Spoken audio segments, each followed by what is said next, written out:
Communist Party has a long and proud history of standing up for peace movements and for standing against wars of aggression and war crimes and crimes against humanity that are currently being committed by Canadian and Western governments.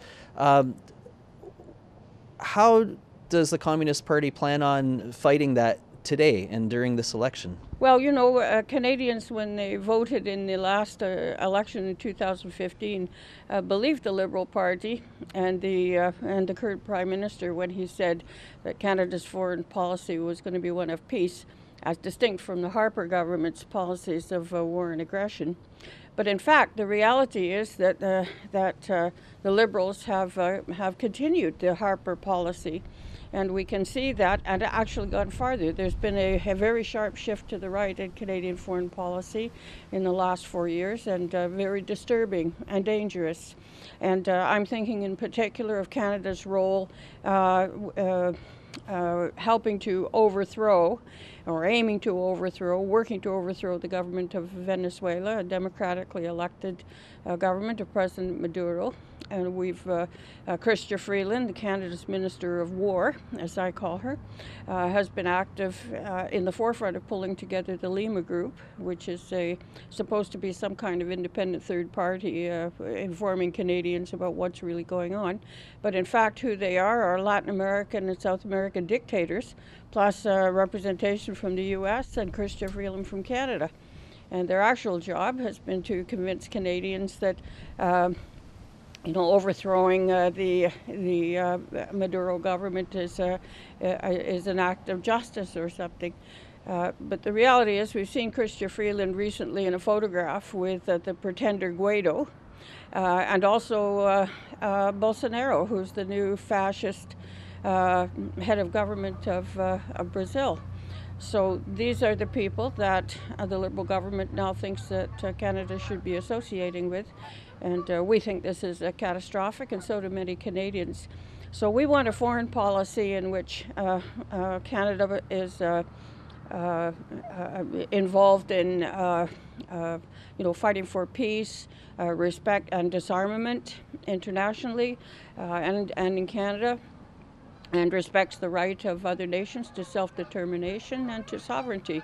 And if the peoples of Venezuela, for example, or Cuba, want to develop a foreign policy that is not in the, or develop an economy that is not a capitalist economy but moves in the direction of socialism or something, that's their right. And we have no business to interfere trying to overthrow those governments. The last 4 years has also seen Canada deploying troops around the world, not for peacekeeping purposes, but as part of NATO's deployment around the world. So we've sent troops to Mali, we've sent troops all around Russia, China, and wherever the United States wants us to send troops, our government says, aye, aye, sir, and off we go. So this is not something that Canadians in general approve of either, and we think it's very dangerous. Trudeau has also acquiesced to Trump's demand that we increase spending for NATO in Canada. And we think we should get out of NATO. This is imperialism's global army. They've announced recently that they no longer see the North Atlantic as that they're somehow responsible for, or as their field of operations. It's now global. And so we want part of peace and disarmament in Canada. It means we should get out of that NATO, and we should also call for it to be dissolved. We want political solutions to international problems, not military ones. This demand for more money for NATO, by the way, comes with a big price tag. The Liberals have increased military spending in Canada by 73%. Which means over a 10-year period, and they're hoping people won't notice because it's over 10 years, but they're not asking the corporations to pay for that. They expect you to pay for it, and me too.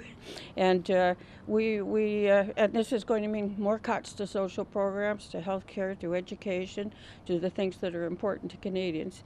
And so we want to rescind that increase, and we want to see overall a 75% cut to military spending. That's a lot of money, and it could be used for funding education and health and welfare, and increased minimum wage, job creation, the green retrofits that are going to need to be done if we're serious about the environment, and a lot more.